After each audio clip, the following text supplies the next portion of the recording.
mean, I really think humor is actually a great way to insert critique into work. It actually allows things to be said that are difficult to say otherwise, so it softens the blow of a larger critique. I think another reason is that it helps root out any kind of rigidity of thinking.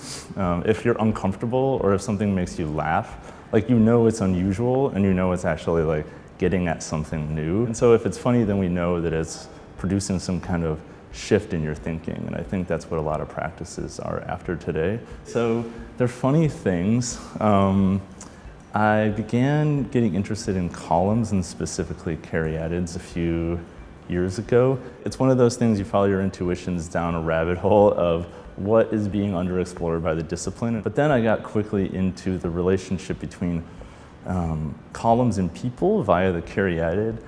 The story that Vitruvius tells about the origin of caryatids was thought to be apocryphal for a long time, but in my research it's actually true that making people into columns was a way to kind of enslave one's enemies after they had been conquered. The women who are holding up the building are not there to be celebrated, it's to basically demonstrate to all other cultures that might rise up against the Greeks that they will lose and their women will be enslaved. That's really disturbing, but it's also kind of funny because the sort of turning of a person into a thing can be horrifying, but humor is one of the ways that we kind of paper over or deal with what's really scary. And so as I encountered more and more contemporary and historical theories of humor, that seems to be at the root, that it's a kind of irreconcilable difference between the physical and the metaphysical, or the kind of mechanical and the animate, or the human and the inanimate. The caryatid is actually an inherently funny thing in that context because it forces us to confront the fact that we're actually material matter in space, and our impression of ourselves as an animate thing is kind of an illusion. People have been walking by and just stopping and laughing. I saw a guy hold his daughter up to get a better look, and they were all laughing. And that's the kind of reaction I think I'm looking for. It's just a kind of momentary stopping and reconsidering of the world, and I think humor is a good way to get at that.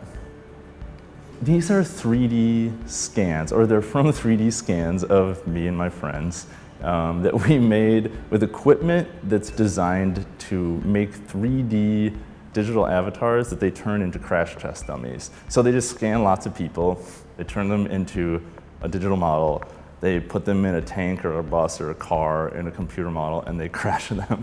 So somewhere we're all in a database getting slammed into windshields for the benefit of all mankind. We thought we could use our very, very specific digital scans, which are kind of terrifying to look at.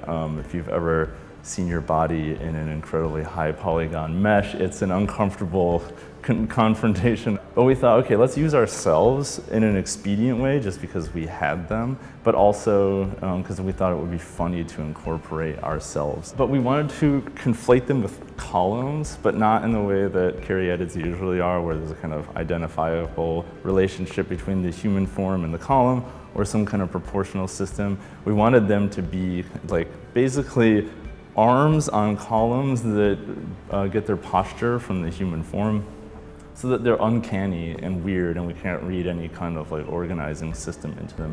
So they produce what humor theorists call incongruity. So just the relationship of parts that don't resolve synthetically can produce kind of cognitive shift, which makes us laugh. All of this is aluminum foil. It's heavy gauge. It's about 5 times as thick as the stuff you wrap your food in your kitchen. And we were able to take the digital scans and kind of unfold them and refold them up. And then we filled them with 2-part insulation foam, which is really light. I'm very invested in how something gets made. I'm more interested in the effects that can be produced with those novel fabrication methods than in the novel fabrication methods as a kind of end in itself. George Saunders, I think, has been recently my favorite person in the world. He's a writer, and he writes really funny short stories that are incredible critiques of American culture.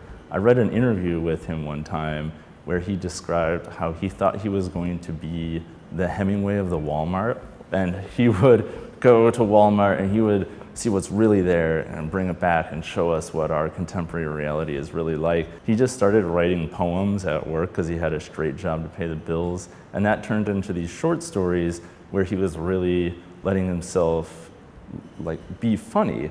And the funniness is what allowed him to actually say something.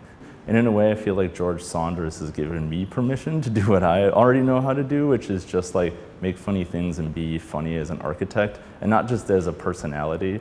I really want that to make it into my work. I don't want to just be funny guy in the world that people can expect a funny lecture from, but I want my work to actually be funny in the world without me there to explain it. And I think with these, it's really successful. I feel very proud of these because they continue to get laughs, and that's a real achievement for me.